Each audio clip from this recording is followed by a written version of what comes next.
Live from the Business RadioX studio inside Renasant Bank, the bank that specializes in understanding you. It's time for North Fulton Business Radio. And hello again, everyone. Welcome to another edition of North Fulton Business Radio. I'm John Ray, and we are broadcasting live from our studio inside Renasant Bank on Windward Parkway in Alpharetta. Folks, if you're tired of the big bank experience, you know what I mean. 1-800 numbers, artificial voices. No, we're not going to let you talk to a live person. Here's a different experience, and you can have that by going to renasantbank.com and actually calling one of their local offices, some 200 across the South, ready to serve you, and talk to a live person, and they'll be happy to make an appointment with you and talk about how they can serve you and your needs. And Renasant is big enough to serve pretty much anything you'll throw at them, but small enough to do it personally. Renasant Bank, understanding you, member FDIC. Now I want to welcome an old friend of the show, Porschia Parker-Griffin. Porschia is the founder, CEO of Fly High Coaching. Let's fly high, Porschia. How you doing today? I'm doing well. Thank you so much for having me back, John. I'm excited to be here again. I'm excited to have you, and I love the name of your business, Fly High Coaching. But for those that don't know you, let's give them a little introduction as to how you're serving folks from your practice. Great. Well, thank you. So, as you mentioned, I am the CEO and founder of Fly High Coaching and also the Millennial Performance Institute.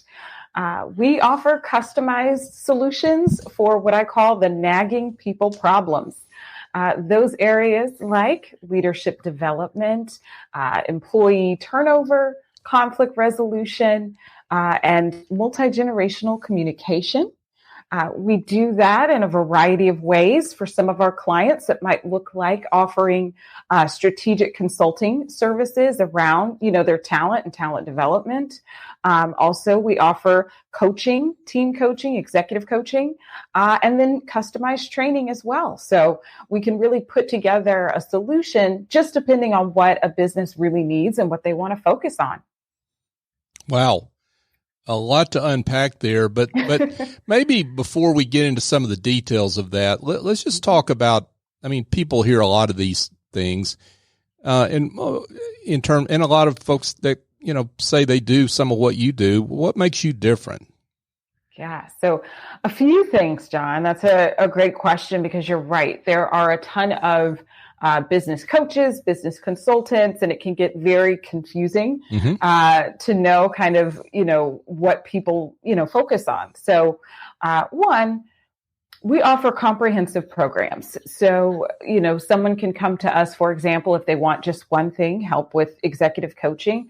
But if they want a comprehensive solution, we offer those to help our clients throughout the execution to get the results that they want. So, for example, some of our clients have issues with retention, right? And I'm sure people on your show, and I know that you're a finance guy at heart, John, so you know about how costly turnover is, training costs, replacing employees.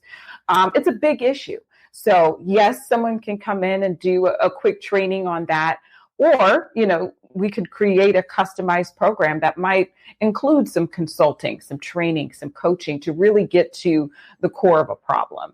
And so that's one major point of distinction between us and a lot of other firms.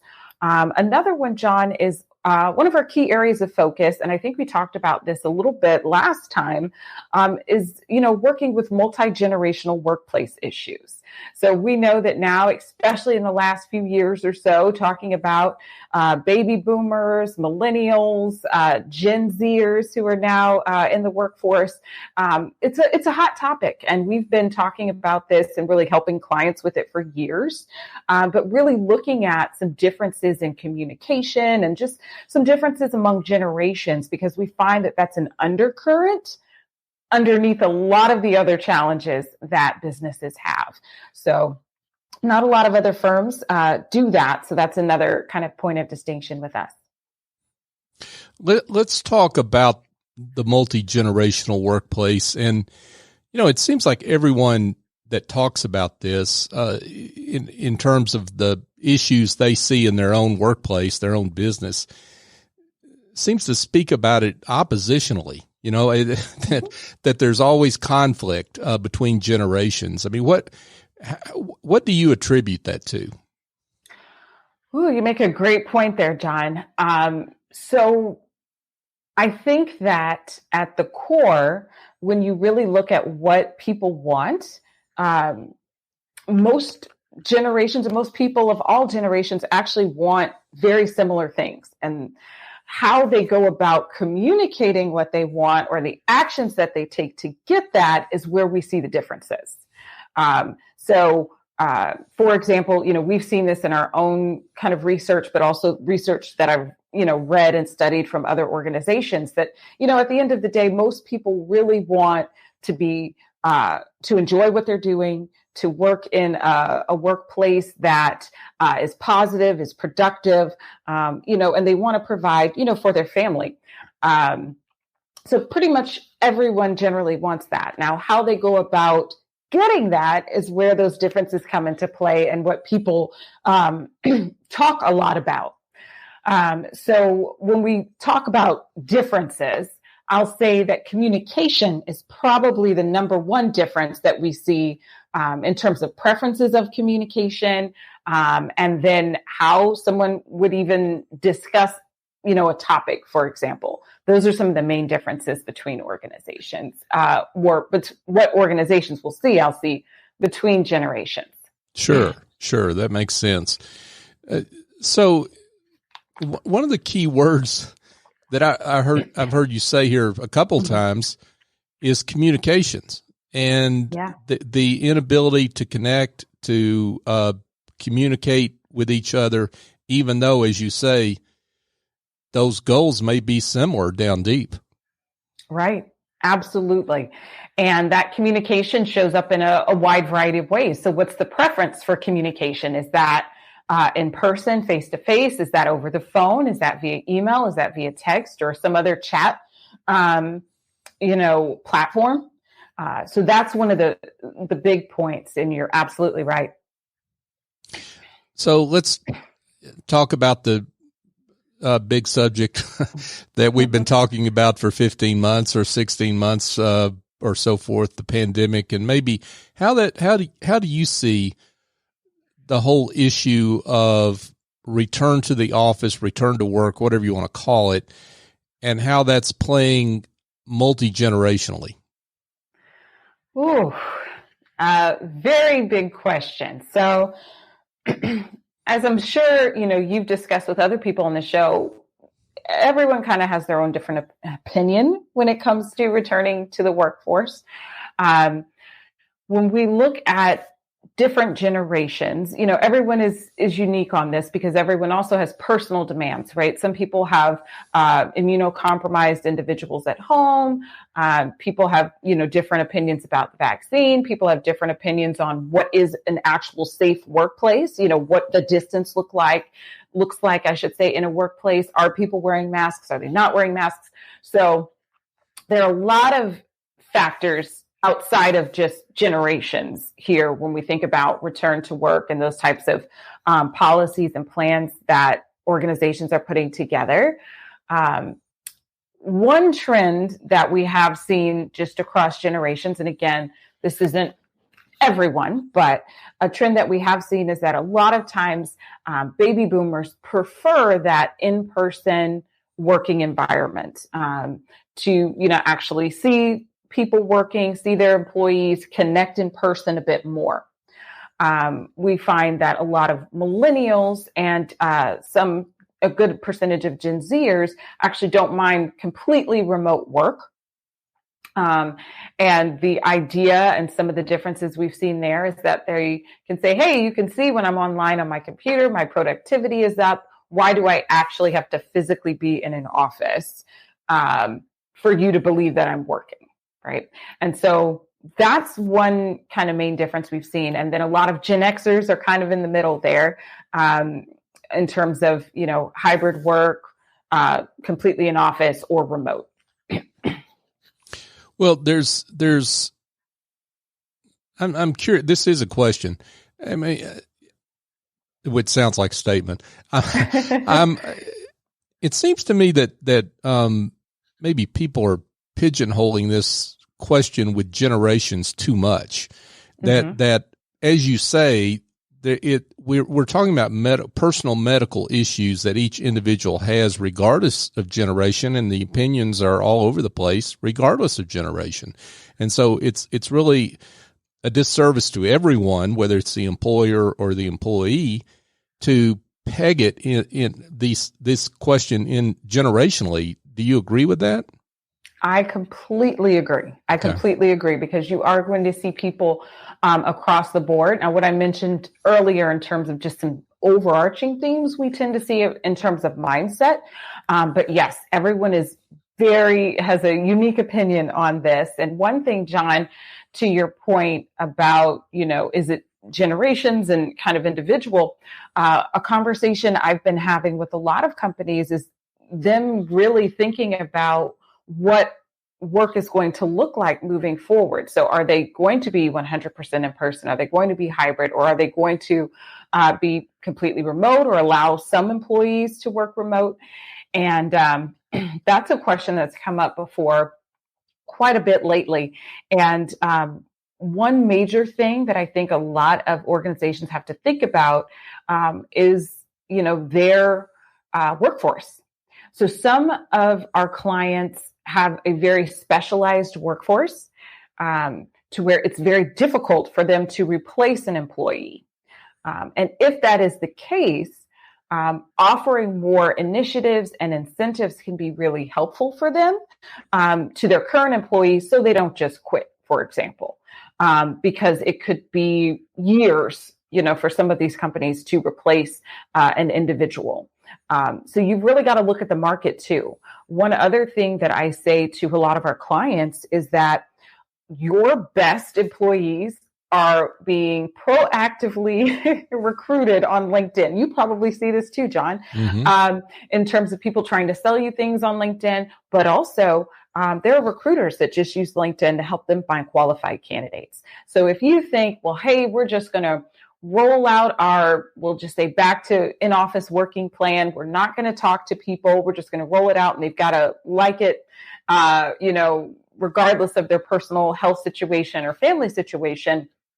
You could do that, but you're running a risk by not having that conversation with your employees, because there's someone in their inbox right now saying, hey, come work for our company completely remote. They might even be paying them $5,000 more a year, right? So it's important to think about your workforce as you are considering the back to in-office work plans that you have.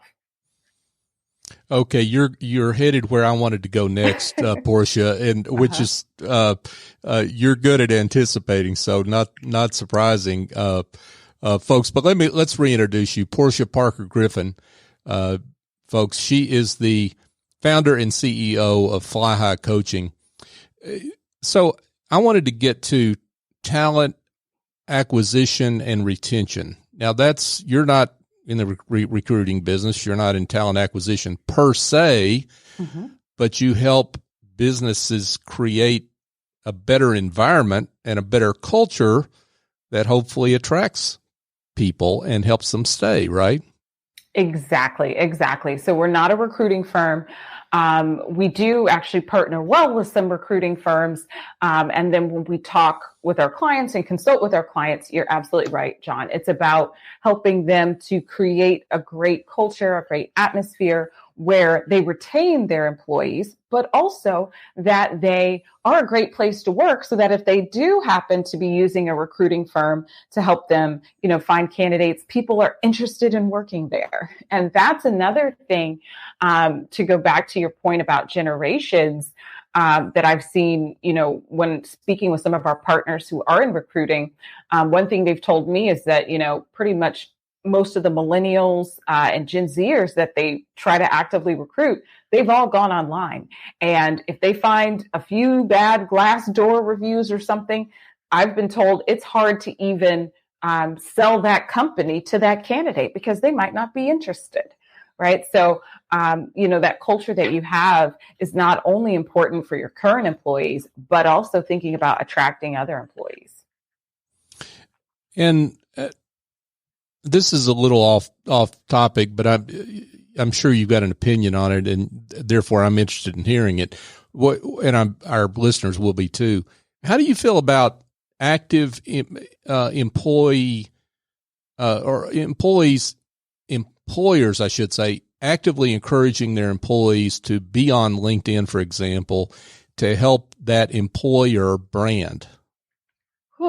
Yes. How do you feel about that? You're right. So employer branding, I'm happy that you're familiar with that term, because I was talking to people about employer branding,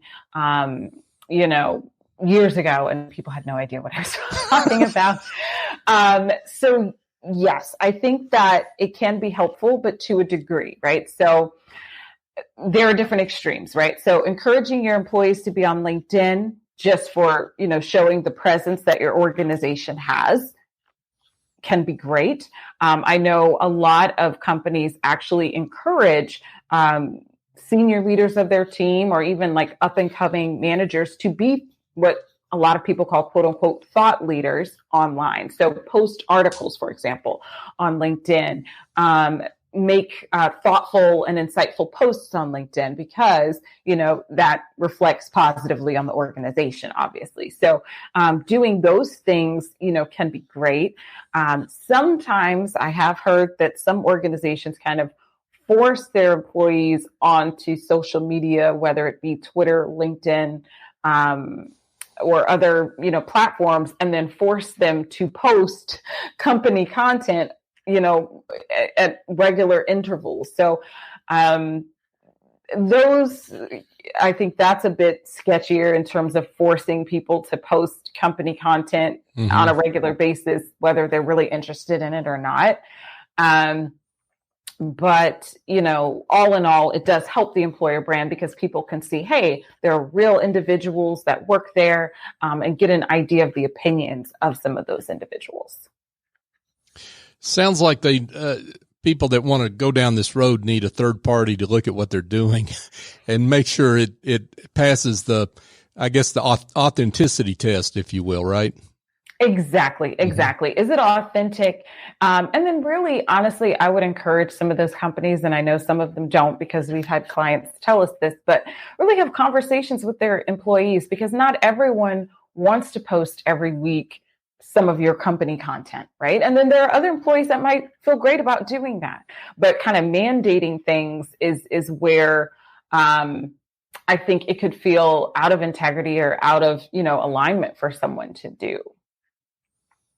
Okay, I'm going to ask a dumb question, and that's not unusual for me because I'm good at that. Oh, we hear this term employee engagement.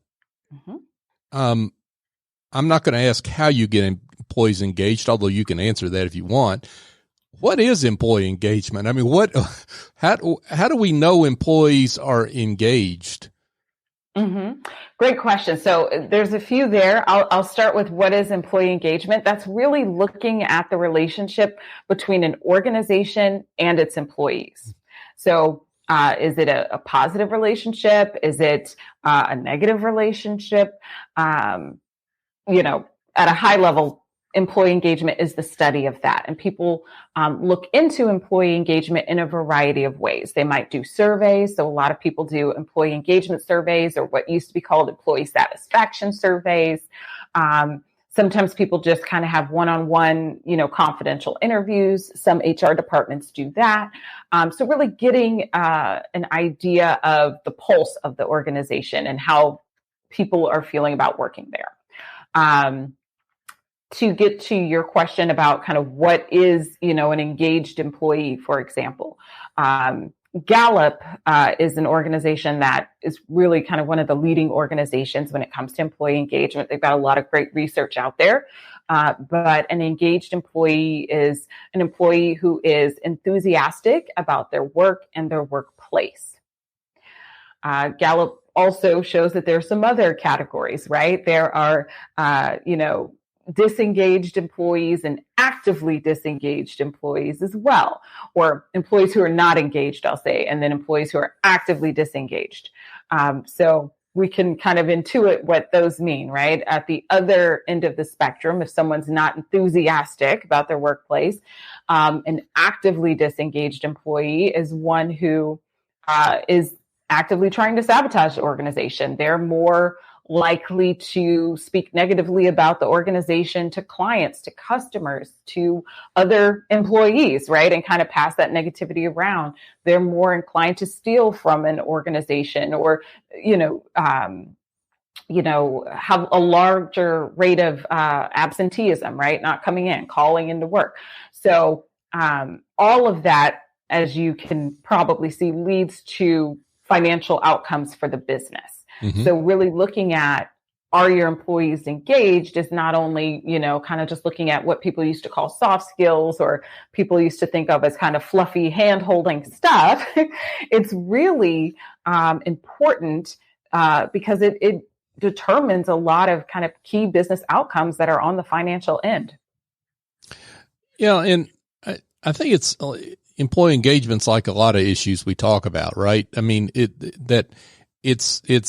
we think about it, it's either yin or yang. It's either, one or the other, 1 or 0, right? I mean, it's very binary. It's either someone that's really enthusiastic all the time, or someone who's, as you say, stealing from the company or whatever. Mm-hmm. Most people are somewhere in the middle. Right. Right. So it's really about moving them, right? And focusing on that group and trying to make sure they're more engaged than not most often, right? Exactly. So that middle category that you're talking about is employees who are what they call not engaged. So these are employees who are kind of passively going through the motions. So I like to say clocking in, clocking out, collecting a paycheck. You're right. They're not going to necessarily go above and beyond in what they do, but they're not going to sabotage the company either. And yes, most people fall into that group, and you're very astute. It's to a company's advantage to think about how they can take those employees who are not engaged and help them to become engaged. So, Porschia, let's talk specifically about a little more specifically about your practice. Talk about the ideal client for you. What's an ideal client for you? Yeah. So we've worked with a wide variety of clients in a wide variety of industries. But when I think about most of our clients are generally small or mid-sized businesses. They generally have between 25 to about 700 employees. And we look at employee count because of what we were just talking about in terms of employee engagement. And looking at that employee count, you can see if a company might have either some challenges around engagement, or just know, hey, at that size, it's important to really dig deeper into employee engagement. Also at that size, small to mid-sized businesses, generally, they may or may not have an HR person, and we're not HR, so we're not competing with a company's, HR manager or anything like that. We really are supporting the CEO, leadership, and sometimes the HR team when it comes to specific talent development initiatives. So that HR person, generally in a lot of our clients, that person is a little overworked, right? They are hiring, they're handling payroll, they're handling benefits. They don't really have time to talk about employee engagement like we are. They don't really have time to talk about that new group of managers that the company just promoted who have never led people before. Yeah. And how can we support that new group of leaders to make sure that they're successful in an organization when they don't have experience with people leadership, right? So they don't, for our average client, their HR person or department doesn't really have time to dig into those sort of things. And that's where we come in and help. So as a company grows, what's the number of employees that they typically get to when culture changes and just size starts having an impact, I guess what I'm getting to is that business owner out there that's listening to us and thinking, I want to be proactive. You know, I want to get Porschia on the scene before I have, you know, internal engagement and performance issues that you help with. You know, what's that employee number typically? Yeah, good question. So it really depends on the industry because as you know, the actual industry and the business that an organization is in kind of determines some of that complexity, right? But in general, I would say at the lower end, it is about 20 to 25 employees because at that point, it's beyond, you know, someone and maybe, you know, their good friend, their cousin, a few great hires that they've made. It's really an organization at that point or a company at that point that has its own culture. And it's not necessarily just the culture of the CEO or the founder.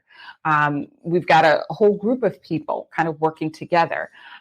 So that is generally kind of where someone would start to see some of the challenges that we are talking about, but sometimes it's smaller than that. And then definitely larger than 25 employees at 50, 100, like I mentioned, 600, 700.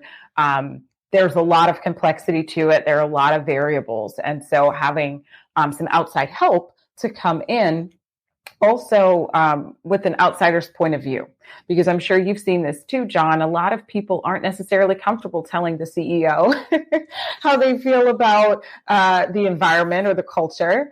And a lot of times they're not even comfortable talking to somebody in HR about that either. Right. For fear of retaliation from their manager, someone else at the company. So having a third party to come in and kind of talk to people or facilitate some of those surveys can be really beneficial.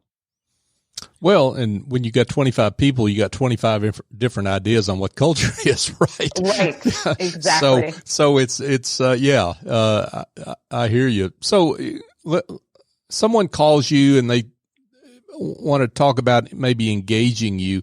Let's talk about how that process works or that conversation unfolds. Yeah, great. So for every business that, you know, thinks that they would like to kind of discuss this a bit more, generally when they reach out to us, we take a look at, you know, their organization and all of that. And most of the time we have a complimentary strategy call is what I'll say. And that's where we just hop on the line. Generally, it's either me and someone in leadership or someone in sometimes HR leadership, and just talk about what challenges they might have seen. Or we generally like to discuss the biggest area where they'd like to see a shift, right? So whether that be employee engagement, whether that be talking more about management, leadership, helping to improve communication. Every business is a little different. And so we talk specifically about what that looks like for them. Terrific. Well, then it's time for people to call you. Let's love to talk to them. Well, let's get to the most important question, which is for those that would like to be in touch and learn more about you and your services. How can they do that? Great. Well, they can, we mentioned LinkedIn, so I'm on LinkedIn, but our company website is FLY, that's FLY -high, HIGH, coaching, spelled all the way out.com. So you can find all of our contact information there. And then also, if you want to learn more about the multi-generational aspect of what we talked about, you can find that right on the site as well. Terrific. Porschia Parker-Griffin, folks. She's the founder and CEO of Fly High Coaching. Porschia, it's been great. Thanks so much for coming back on the show. Thank you, John, for having me again. Thank you. Hey, folks, just a quick reminder. If you've got some administrative tasks that are dragging your business down, and they're dragging your business down because you as the business owner might be doing them and you shouldn't be, maybe you need a virtual assistant. Well, over at Office Angels, they call virtual assistants angels. They fly in and get the job done in a heavenly way and fly back out. They do it on a as needed or ongoing basis. and it's all managed by Chief Executive Angel Essie Escobedo. Essie's been around 21 years now. She's terrific. I know that personally because I use her services. So there you go. Just call Essie at 770-442-9246 and tell her I sent you and just explain what your problem is. And she'll be glad to help you. If you're shy and want to see the website first, go to officeangels.us. And folks, just another quick reminder as we wrap up here, you can find the show North Fulton Business Radio on all the major podcast apps. North Fulton Business Radio is a search term. That's how you could find the show. We would love it if you would go on and give us a 5-star review. I'm making that bold request, not for me, not for Business RadioX, but for our great guests like Porschia, who do great work and deserve to be found. And your plugging the show helps people find the show so they can hear of the great work that Porschia and our other great business leaders that we've had on the show do every day. So for my guest, Porschia Parker-Griffin, I'm John Ray. Join us next time here on North Fulton Business Radio.